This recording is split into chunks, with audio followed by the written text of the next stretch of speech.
Saya dari Prodi Pendidikan Bahasa Inggris dari Universitas Islam Syekh Yusuf. Di sini saya akan melakukan wawancara dengan Romo Cornelius. Bagaimana pandangan Romo mengenai peran iman dalam menghadapi tantangan moral di dunia modern? Berkaitan dengan pendidikan iman, kalau dari Gereja Katolik itu penting ya, karena nilai-nilai keagamaan, nilai-nilai iman itu harus berjalan beriringan juga dengan nilai-nilai kebangsaan, dalam hal ini Pancasila. Makanya kami di Gereja Katolik itu ada semboyan yang cukup terkenal ya, 100% Katolik, 100% Indonesia. Artinya bahwa ajaran-ajaran iman dalam Katolik itu berjalan seiring juga dengan harus disejajarkan berjalan bersama dengan ajaran atau nilai-nilai dasar dalam Pancasila. Kita memperhatikan itu. Menurut Romo, apa makna kasih dalam ajaran Katolik jika diterapkan dalam kehidupan sosial? Kami itu diajarkan supaya tidak berjuang, supaya tidak membenci musuh ya, meskipun musuhnya itu juga fatal, tapi kami soalnya tertulis dalam kitab suci juga begitu. Artinya bahwa dari kitab suci itu yang Yesus ajarkan itu soal hukum kasih, itu salah satu hukum satu-satunya hukum yang paling tinggi. Lalu bagaimana mengasihi musuh itu dengan cara kita berdoa bagi mereka. Kalau tanya ke orang-orang Katolik atau teman-teman kalian yang mungkin ada kenalan yang Katolik, tanya susah atau gampang, ya pasti susah ya. Kalau mendoakan apa yang menyakiti kita itu boro-boro mendoakan kan, lebih baik dikutuk ya. Tapi kita diajarkan tetap mengasihi, mendoakan. Nah sebenarnya hukum kasih ini bagaimana kami hidupi ini di dalam perjalanan kami, apalagi hidup berdampingan dengan saudara-saudara yang berbeda keyakinan dengan kami. Itu yang kami rasa bahwa hukum kasih ini itu semakin mendapatkan tempatnya dan sedikit bergema karena hidup berdampingan dengan saudara-saudara yang berbeda keyakinan. Saya tidak bisa membayangkan kalau misalnya di satu tempat atau bisa di negara ini semua masyarakatnya itu Katolik, hukum kasihnya itu mungkin tidak seberapa ya.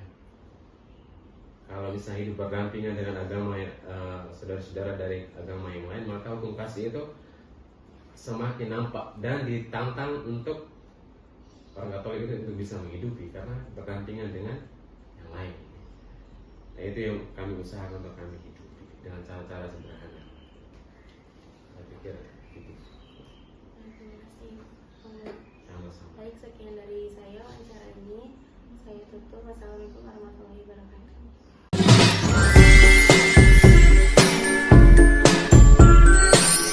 Baik, di sini ada narasumber saya.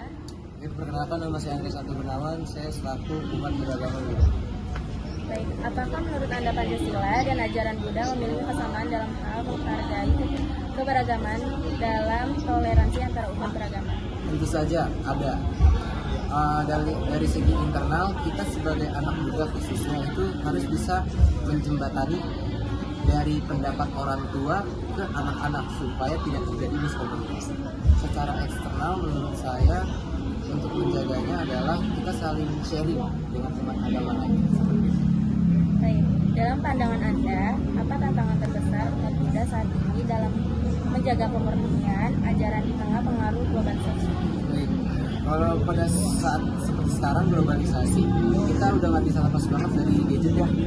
Sebagai anak muda kita harus bisa memanfaatkan gadget itu dengan baik, dan kita juga sebagai anak muda nggak boleh lupa pada saat waktunya kita ke wihara atau kita pertemuan, bahkan untuk main bersama umat agama Buddha itu kita nggak boleh ditinggalin karena solidaritas itu sangat penting dalam agama Buddha. Kurang lebih seperti itu. Terima kasih.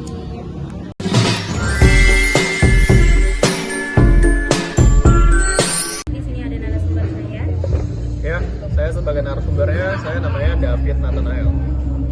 Baik, saya apa saja langkah konkret yang dilakukan oleh gereja atau umat Kristen untuk menjaga ketertiban kerukunan dengan pemeluk agama lain di lingkungan sekitar? Oke, mengenai pertanyaan tersebut tuh, menurut aku gereja dan umat Kristen tuh menjaga kerukunannya itu dengan membentuk dengan memeluk agama lain melalui keterlibatannya. Misalkan kita tuh melakukan kegiatan sosial, jadi kita bisa berbagi sembako, atau kan kita juga bisa support panti asuhan. Itu kan kita sebagai menjaga kerukunan juga nih antar sosial. Terus kita juga menunjukkan sikap saling menghormati dan juga itu berdampingan dengan dalam damai. Jadi kita nggak mau dengan perbedaan kita itu kita menimbulkan kericuhan. Jadi walaupun kita berbeda-beda, kita juga support mereka satu sama lain dengan berbagai cara dan berbagai aspek yang bisa kita lakukan. Seperti itu.